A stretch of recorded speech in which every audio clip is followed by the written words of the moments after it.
What if everything you've been told about being too much is actually evidence of something extraordinary? Stay with me, because by the end of this video, you'll understand why Carl Jung believed the very traits society criticizes might be the keys to your deepest purpose. Carl Jung once said, "The privilege of a lifetime is to become who you truly are."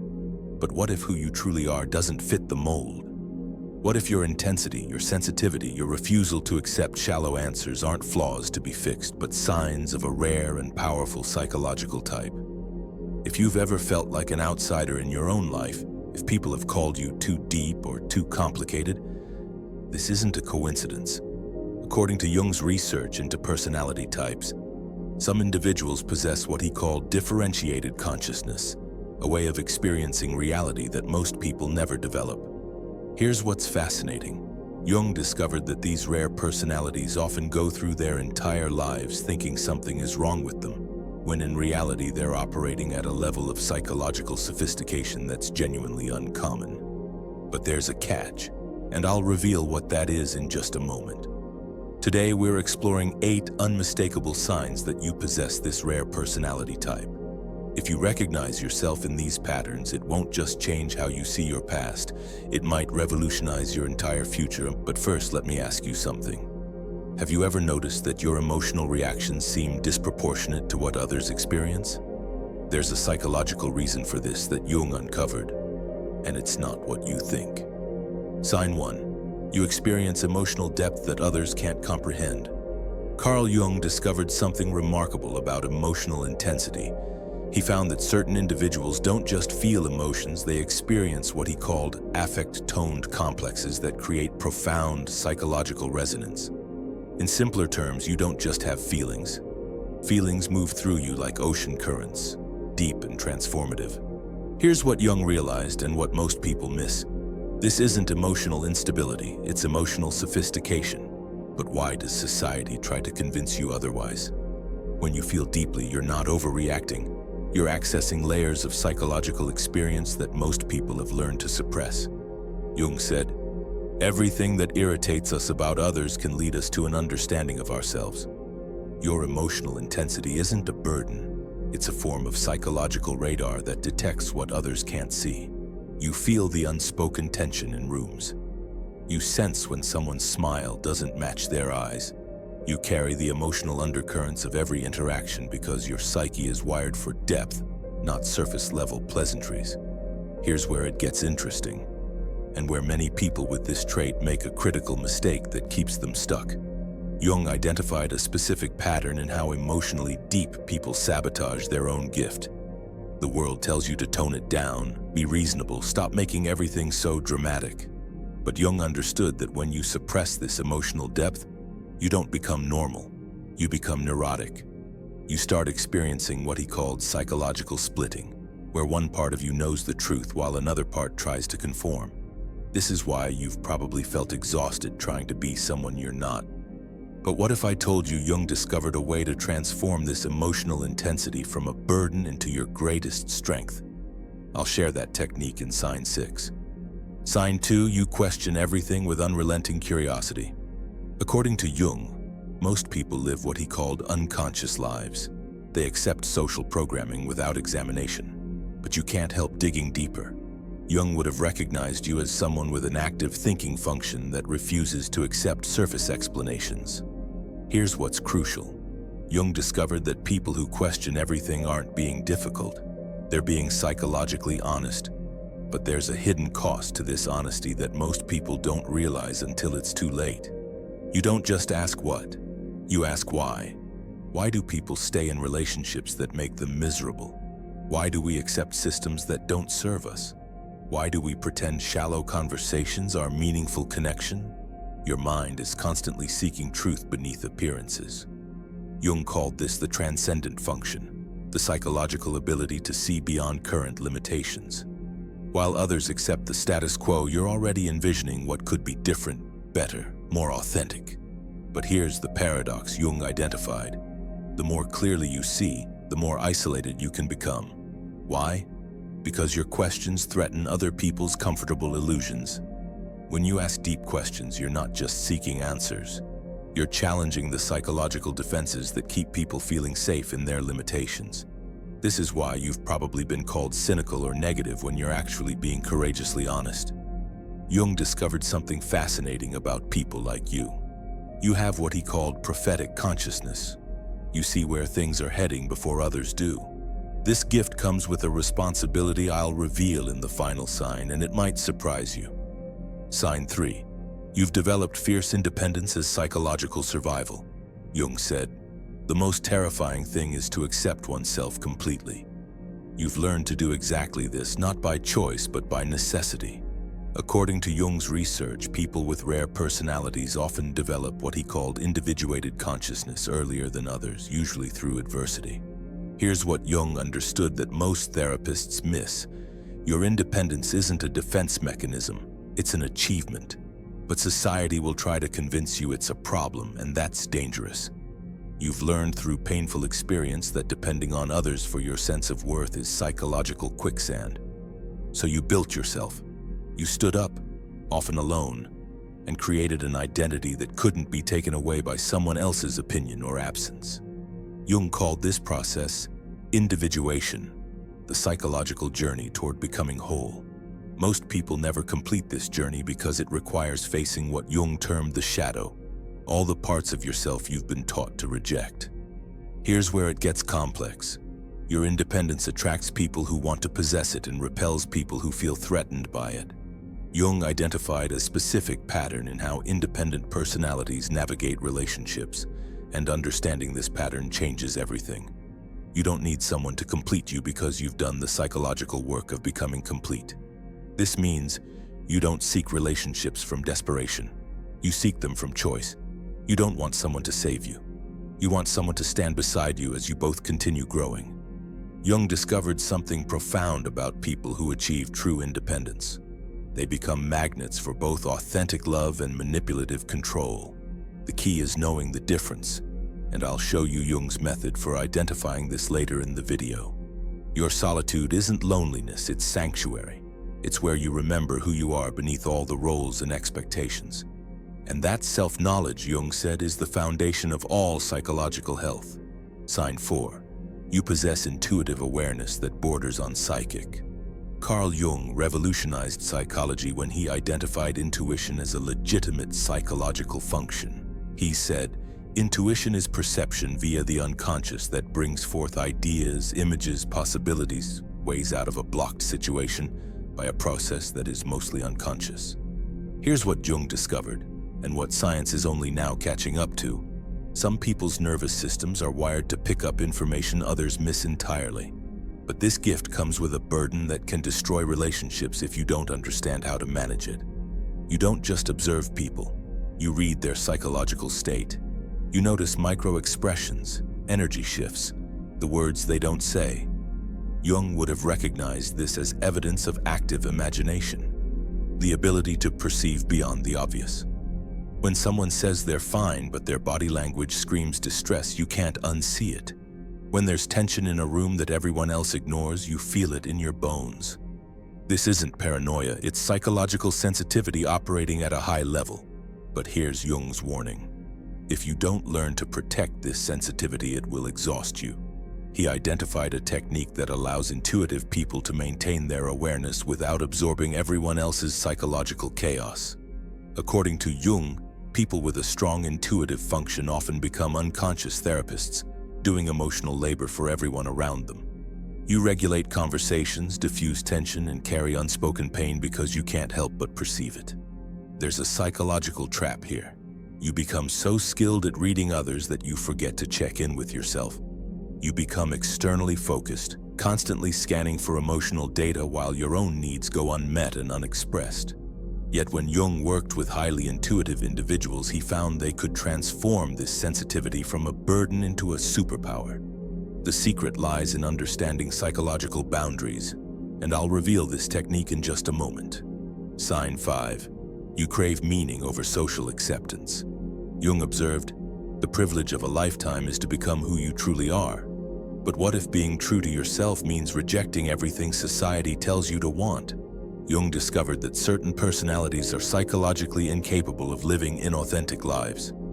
Here's what Jung realized about people like you. You don't choose meaning over popularity, your psyche demands it. But this creates a specific type of psychological conflict that can be devastating if you don't understand what's happening. You've probably tried living for external validation, following the script, saying the right things, playing the expected role. But Jung would have recognized the symptoms immediately. That gnawing emptiness, that sense of betraying something essential, that quiet desperation beneath the applause. According to Jung, when you live against your psychological type, you don't just feel uncomfortable, you develop neurotic symptoms. Your psyche literally rebels against inauthenticity. Jung made a disturbing discovery. Most people never experience genuine meaning because they're too afraid of social rejection. But people like you face a different challenge, one that's both harder and more rewarding. You can't pretend shallow goals matter. You can't get excited about achievements that lack substance. You can't build relationships based on convenience rather than connection. Your psychological makeup won't allow it. Jung also identified something remarkable about people who prioritize meaning. They become evolutionary catalysts for human consciousness. When you refuse to settle for less than authentic connection, you force others to confront their own inauthenticity. When you ask the questions others avoid, you create space for truth.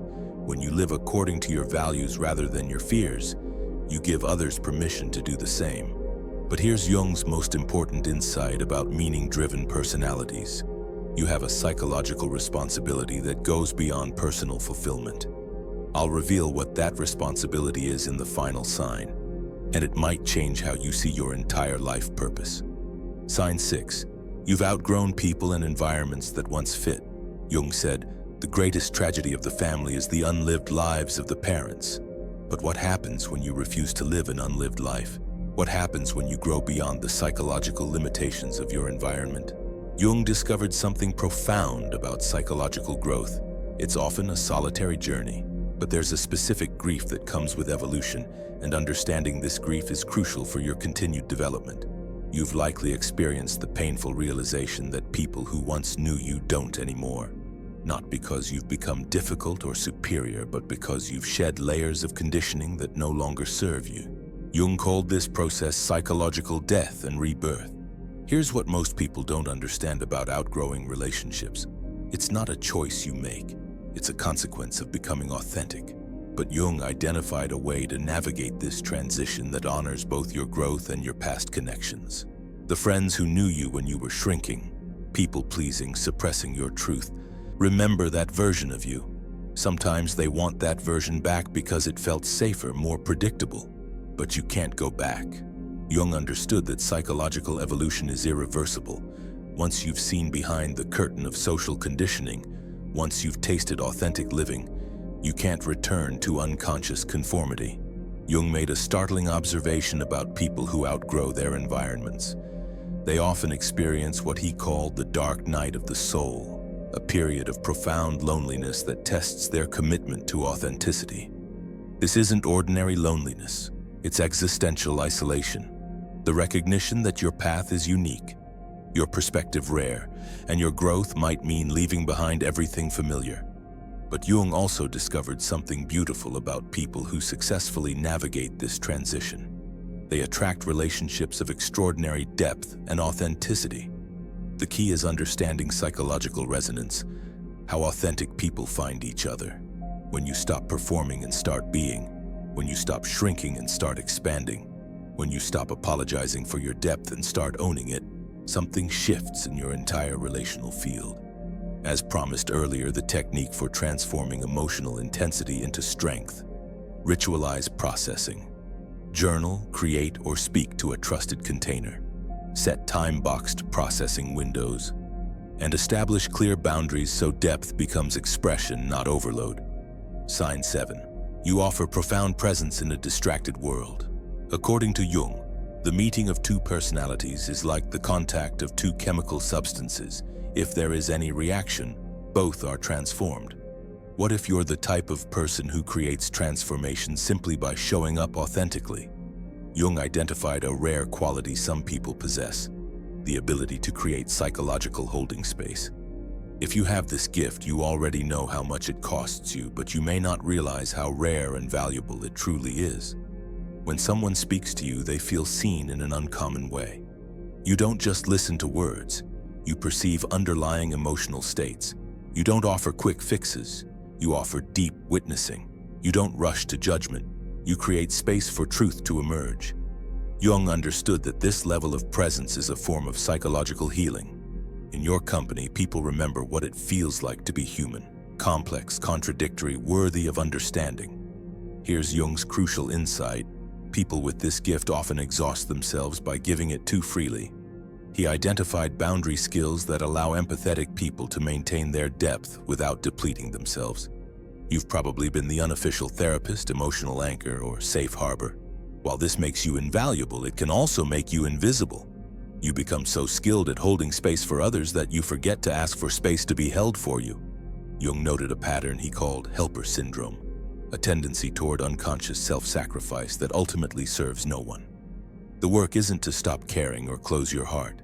The work is discernment, to understand who deserves access to your emotional presence and who has earned the right to reciprocate. And to fulfill the earlier promise, Jung's practical method for distinguishing authentic love from manipulative control is to test for reciprocity and sovereignty. Do they honor your boundaries, take responsibility for their growth, and celebrate your autonomy? Or do they treat your empathy as an entitlement and your boundaries as a problem? Sign 8. You sense a larger purpose you can't yet define. Jung said, your vision will become clear only when you look into your heart. Who looks outside dreams. Who looks inside awakens. If you felt a persistent sense that you're meant for something more than the ordinary, Jung would have recognized this as the transcendent function, your psyche's drive toward individuation and purpose. People with undefined but urgent purpose aren't delusional or grandiose. They're responding to what Jung called an archetypal calling. But there's a way this calling can become distorted, and understanding it is crucial. You felt it, that restless knowing that you have something to contribute, build, or say. It might not be clear yet, but it's undeniable. Jung understood this as evidence of creative potential seeking expression. This isn't about fame or recognition, it's about alignment, the necessity of living in harmony with your deepest nature. Jung found that people who ignore this calling often develop neurotic symptoms, anxiety, depression, a sense of meaninglessness. Here's Jung's most profound insight about purpose-driven personalities. Your calling isn't just personal, it's transpersonal. You're not here only to fulfill yourself, you're here to serve the evolution of consciousness. Jung believed individuals with rare personalities serve as bridges between the unconscious and conscious realms of human experience. Through your depth, your questions, your refusal to accept shallow answers, you help humanity grow. This is why you can't settle for ordinary. This is why surface-level connections feel empty. This is why you'd rather be alone than pretend. Your psyche knows you have work to do, and that work requires authenticity, depth, and courage. But Jung also warned about inflation, the ego swelling that can come with recognizing your purpose. The key is holding both humility and power, understanding that you're special without believing you're superior. Carl Jung spent his career studying personalities like yours. He called people with these traits differentiated individuals, those with psychological complexity that allows them to see, feel, and understand at levels most people never reach. If even half of these signs resonated with you, you're not just different. You're part of what Jung called the leading edge of human consciousness. You're one of the people pushing our species toward greater awareness, deeper truth, and more authentic connection. Yes, it's lonely sometimes. Yes, it's misunderstood. Yes, it requires more courage than most people will ever need. But Jung believed people like you are essential for humanity's psychological evolution. Your sensitivity isn't a weakness, it's a superpower. Your intensity isn't too much. It's exactly what the world needs. Your refusal to settle isn't difficult. It's brave. Jung said, the most terrifying thing is to accept oneself completely. You're learning to do exactly that. And in doing so, you're giving others permission to do the same. Drop a comment below and tell me which of these signs felt most true to you.